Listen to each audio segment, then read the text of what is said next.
Hi everyone, welcome to day 14 of our 30 days Power Query challenge.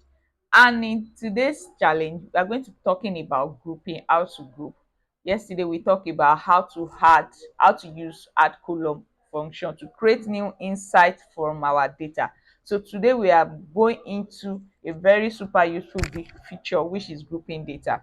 So now I want you to think about grouping data like a mini pivot table in Microsoft Excel. So let's see how it works in Power Query Editor. But before we go into Power BI, I want you to take a look at this channel. Kindly subscribe to my channel. Look for Justina Raphael-Ojo or everything data analysis and subscribe to my channel so that you won't miss any of this challenge and also all the video. You can also try to explore my channel and every other video that is there. So let's go into Power BI to start our today's tutorial. So now, like I said, I want you to look at grouping data like a mini pivot table inside in Excel. Why do we group data? Why is it important? Grouping data help us to summarize large data set into a meaningful insight. So look at this data now. We have customer name, region, sale amount, and also other things. So assuming that we want to see the sales row, you want to group by customer to see total sale per customer. You want to see total sale per customer. You want to see that we can actually use group by function to achieve that. So how does it work? So let's say I want to group customer name per cost. I want to see customer, I want to see the total sale per customer. So how do I do that? So you go to home tab, then click on group by. The group by function is there. So you will see basic customer name. What do you, let's just say new column, you can just call it customer, let's call it CU or customer sales.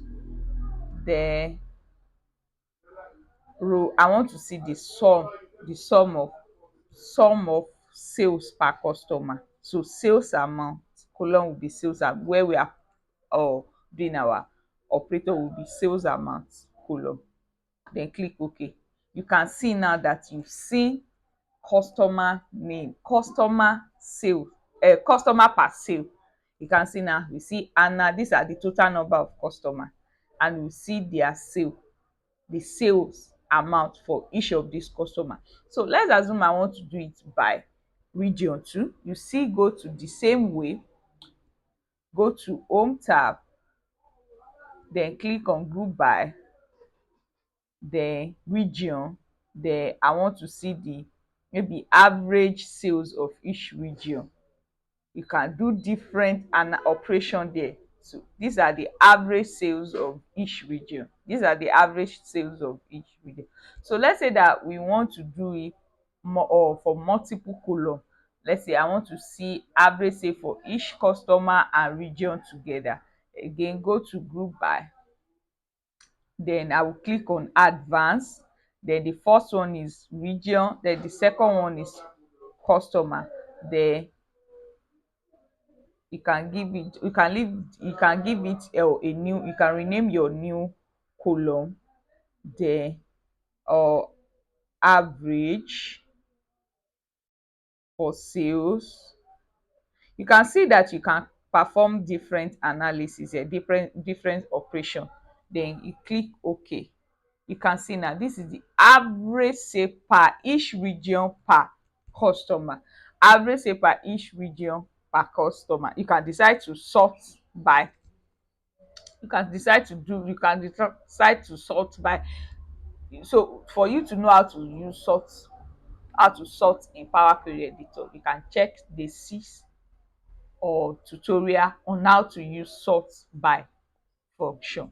So now we've learned how to or use group by function in Power Query Editor. So also Power Query lets you do more than just sum. You can, like I've shown you, you can count rows, you can do average number, you can find minimum and maximum, even keep all the rows if you want to drill down later. So you can do different function like I've shown you in the last or one that we did.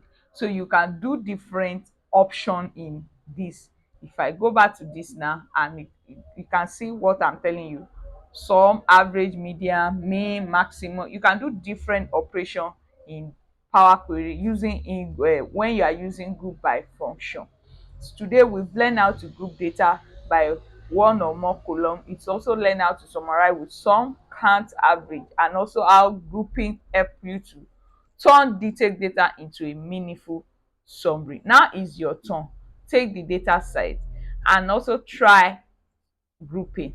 You can try to group by customer, region, or both. So make sure you subscribe to my channel so that you won't miss tomorrow's tutorial. Bye.